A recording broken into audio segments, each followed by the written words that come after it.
nós tivemos a divulgação do novo arcabouço fiscal no Brasil. Mas basicamente, o que é um arcabouço fiscal? É uma regra de gastos do governo. Então, aí na sua casa, o que você tem? Você tem uma certa renda, certo? Você tem um salário, um prolabore, alguma coisa, e você tem os seus gastos. Então, você tem o quanto entra e você tem o quanto sai. E você tem as suas próprias regras aí com o seu marido, sua esposa, sozinho, os filhos, sei lá. Você tem as suas regras aí. Então, eu preciso me encaixar, aí tem uma regra universal.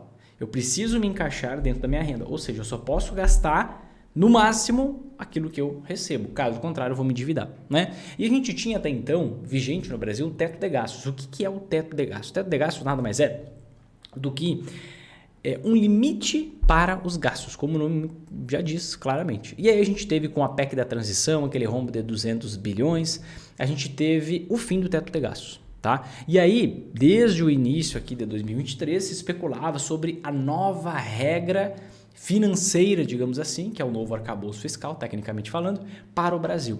E a gente teve a apresentação desse novo arcabouço fiscal agora 2 semanas atrás, menos de 2 semanas, 10 dias atrás. E basicamente, o que pressupõe esse novo arcabouço fiscal? Um foco nas entradas de recursos, um foco nas receitas e não nas despesas. Então a gente tinha um máximo, um teto de gastos no passado. Hoje não. Hoje nós temos um mínimo de gasto. O que a gente vai ter? Pelo menos um gasto de inflação mais 0,6%, chegando até um gasto limitado à inflação mais 2,5%. Certo? Ou seja, o que esse arcabouço fiscal deu para a gente? Um limite de piora. Basicamente foi isso que aconteceu, né? O que até o próprio Roberto Campos Neto, presidente do Banco Central do Brasil, uma fala dele me surpreendeu. Ele disse que viu com olhos super positivos para esse novo arcabouço fiscal. Claro, porque a expectativa dele era muito pior. Esse arcabouço é horrível, mas na cabeça dele poderia ser muito pior. Tá? E eu nutro dessa convicção de que é muito ruim esse arcabouço, mas poderia ser muito pior. E basicamente, com esse arcabouço, caso ele seja cumprido, passe no Congresso, passe, enfim, em tudo e realmente seja implementado da forma como ele foi exposto, o que a gente vai ter?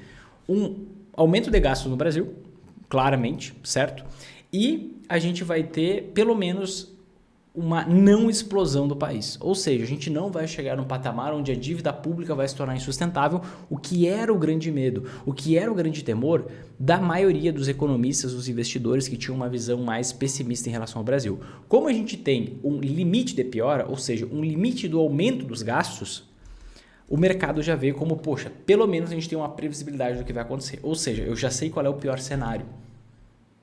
Poxa, o melhor cenário vai ser difícil, mas eu já sei qual é o pior cenário. É justamente por isso que muita gente ficou até um pouco confusa e vendo, poxa, por que as ações não despencaram com a apresentação do novo arcabouço fiscal? Por que o dólar não explodiu com a apresentação do novo arcabouço fiscal? Pelo contrário, até deu uma reduzidinha, porque antes você não tinha nenhuma previsibilidade do que poderia acontecer com a dívida pública, com os gastos públicos. Agora você tem o quê? Pelo menos um limite de piora. E o mercado parece que já estava precificando uma piora muito maior do que realmente vai acontecer com a implementação desse arcabouço fiscal. Só que tem uma questão extremamente importante. Quando a gente pensa nesse novo arcabouço fiscal, a gente vê que ele é ruim, sem dúvida. Já fiz um vídeo completo, se você quiser pode pesquisar no meu canal o vídeo sobre o arcabouço fiscal. Ele é ruim porque ele não se compromete em cortar gasto. Ele promete aumentar a receita e basicamente se ele não conseguir aumentar a receita diante de boas práticas das políticas, o que ele vai fazer? Ele vai aumentar imposto. Isso é muito claro. E se aumentar imposto, é ruim para todo mundo. Então o arcabouço é muito ruim. Só que pelo menos ele coloca um teto de piora. Ponto. Agora, tem algo que é muito mais correlacionado com as ações. E o que eu vou exatamente mostrar aqui, que se chama taxa de juros, se chama taxa Selic. E a gente tem hoje algo chamado meta da inflação, um regime de meta da inflação no Brasil. Presta bem atenção agora. A gente tem um regime de meta de inflação no Brasil, que é basicamente o quê? O Banco Central, ele tem por objetivo primário, principal, ele tem que olhar para o desemprego também, ele tem que olhar para essas questões de empregabilidade, mas ele tem por objetivo principal controlar a inflação e levar a inflação para a meta. Vinícius, o que é inflação? Inflação é o aumento médio dos preços de tudo que a gente compra no dia a dia. Tá? Quanto maior a inflação, poxa, aqui no Brasil a gente sabe muito bem que é inflação, né? Mas quanto maior a inflação, maior é a perda de poder de compra do nosso dinheiro. Certo? Quanto menor a inflação, menor é a perda do poder de compra do nosso dinheiro. Então o objetivo é que a gente tenha uma inflação baixa. E a gente, se a gente for olhar as expectativas para a inflação hoje, é que a gente chegue no fim do ano de 2023 com uma inflação de 6%. Só que a meta da inflação é 3,25%. E aí tem uma banda, né? Você pode ir até 4,75%. A gente está muito longe. E é justamente por isso que a taxa de juros não está caindo. É justamente por isso que a taxa Selic não está caindo. Só que a gente tem agora um freio para piora do país, nas contas públicas. Um freio para piora da dívida pública. Um freio para piora do país. Presta bem atenção nisso. Tendo um freio, você tem uma previsibilidade. Tendo previsibilidade, os investidores, começam a pensar, ok, talvez os juros não caiam tanto de hoje até o final do ano que vem.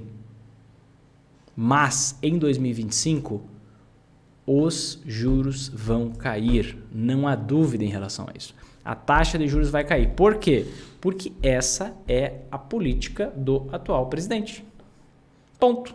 O partido dele, do atual presidente, eles vão derrubar a taxa de juros. Havendo sustentabilidade ou não, vai ter queda da taxa de juros. A sua opinião sendo favorável ou não, vai ter queda da taxa de juros. Por quê? Porque essa é a política do governo. E basicamente, em 2025, vai ter a troca do presidente do Banco Central. E havendo a troca do presidente do Banco Central, ele só precisa passar pelo Congresso, o nome dele, pelo Senado. Vai ter aquela sabatina lá, vai ter aqueles acordões lá, como sempre sempre teve, desde que derrubaram o monarca em 1889.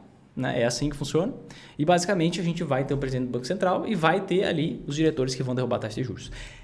Isso que é importante ter em mente. Só que agora a gente tem um limite, reforço, para piora da dívida pública. O que acontece quando a gente tem queda na taxa de juros? Deixa eu colocar aqui na tela. Acontece isso daqui, ó. Vinícius, o que você está mostrando na tela agora? Você tem aqui na linha azul o índice Bovespa. O que é o índice Bovespa? É um índice que calcula a rentabilidade média das ações aqui no Brasil.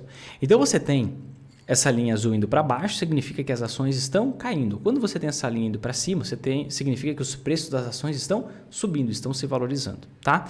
E aí o que acontece? A gente vê aqui, ó, por exemplo, peguei só um trecho aqui da história, de 2013 para frente, os últimos 10 anos, para você ver, momento em que a taxa... na linha laranja está a nossa taxa de juros, tá? A Interest Rate Brasil, a nossa taxa Selic aqui no Brasil, que é a taxa de juros de referência aqui no país, tá? E aí o que acontece? Você percebe que quando os juros sobem, as ações desvalorizam. Quando os juros caem, as ações valorizam. Quando os juros sobem, as ações desvalorizam. Isso acontece desde sempre. Se a gente for pegar o gráfico e projetar para trás, a gente vai ver exatamente a mesma coisa. Por que, Vinícius, que isso acontece? Porque quando você tem juros elevados, você desincentiva as famílias a pegarem empréstimo, você desincentiva as famílias a pegarem financiamento, você desincentiva aos empresários a investirem na própria empresa. Quando você tem juros altos, você incentiva o empresário a investir em renda fixa. Sabe por quê? Porque ele tem uma empresa gigantesca, com um risco gigantesco de quebrar todo dia, para ter uma margem de lucro de 10%. E aí ele consegue 10% na renda fixa. Então o que ele vai querer? Correr o risco de aumentar a empresa dele se ele pode investir na renda fixa? E aí acaba que existe uma trava sendo imposta na economia. Então, ele não investe na sua empresa, porque a taxa de rentabilidade é muito próxima da renda fixa, que está rendendo praticamente a mesma coisa sem risco. Ou melhor, com risco muito inferior.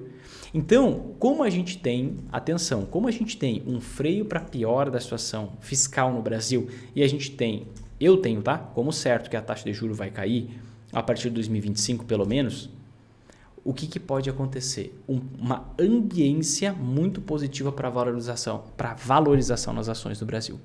E eu não estou dizendo que vai ser uma valorização por 10 anos, por 5 anos consecutivos. Pode ser algo momentâneo, de um prazo mais curto, 1, 2 anos, mas sem dúvidas vai ser uma grande porrada.